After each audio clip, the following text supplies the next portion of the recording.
So hi friends, ఈరోజు మనం ITR అనేది ఎందుకు ఫైల్ చేయాల్సి వస్తుంది అనేది మనం ఈ వీడియోలో తెలుసుకుందాం.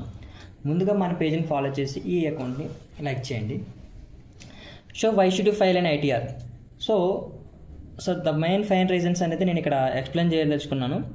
So reasons to file ITR, first one వచ్చేసి ఇన్కమ్ ప్రూఫ్.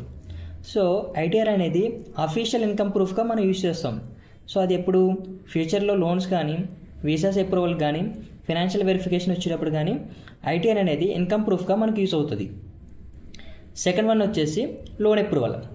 హోమ్ లోన్ కానీ, కార్ లోన్, బిజినెస్ లోన్, ఇట్లా ఏదైనా బ్యాంక్ నుంచి మనం అప్లై చేసుకున్నప్పుడు లాస్ట్ 2 to 3 years యొక్క ఐటీఆర్ అనేది వాళ్ళు కంపల్సరీగా అడుగుతారు.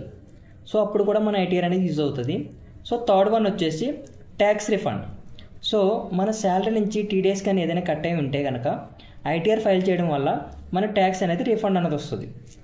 సో ఫోర్త్ వన్ వచ్చేసి బిజినెస్ గ్రోత్. ఎవరైతే ఫ్రీలాన్సర్స్ కానీ, షాప్ ఓనర్స్ కానీ, కన్సల్టెంట్స్, ఆన్లైన్ సెల్లర్స్, ఇలా ఇండిపెండెంట్గా బిజినెస్ చేసుకోవాలి ఎవరైతే ఉంటారో వాళ్ళందరూ కూడా ఐటీఆర్ ఫైల్ చేయడం వల్ల వాళ్ళ యొక్క బిజినెస్లో యొక్క గ్రోత్ని పెంచుకోవడానికి అవకాశం ఉంటుంది. సో ఫిఫ్త్ వన్ వచ్చేసి పీస్ ఆఫ్ మైండ్.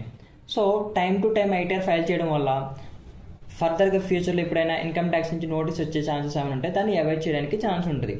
సో దీని 5 రీజన్స్ వల్ల మన ఐటీఆర్ అనేది కంపల్సరీగా ఫైల్ చేయాల్సి వస్తుంది సార్. సో మీకు కనుక ఐటీఆర్ ఫైల్ చేయాల్సి వస్తే కనుక ఈ స్క్రీన్ మీద స్క్రోల్ అవుతున్న నెంబర్కి కాల్ చేయొచ్చు. మా టీం ఎప్పుడు మీకు అవైలబుల్లో ఉంటుంది. Thank you for watching. అలాగే ఈ వీడియోని మీ ఫ్రెండ్స్ అండ్ ఫ్యామిలీ మెంబర్స్కి షేర్ చేయండి. Thank you.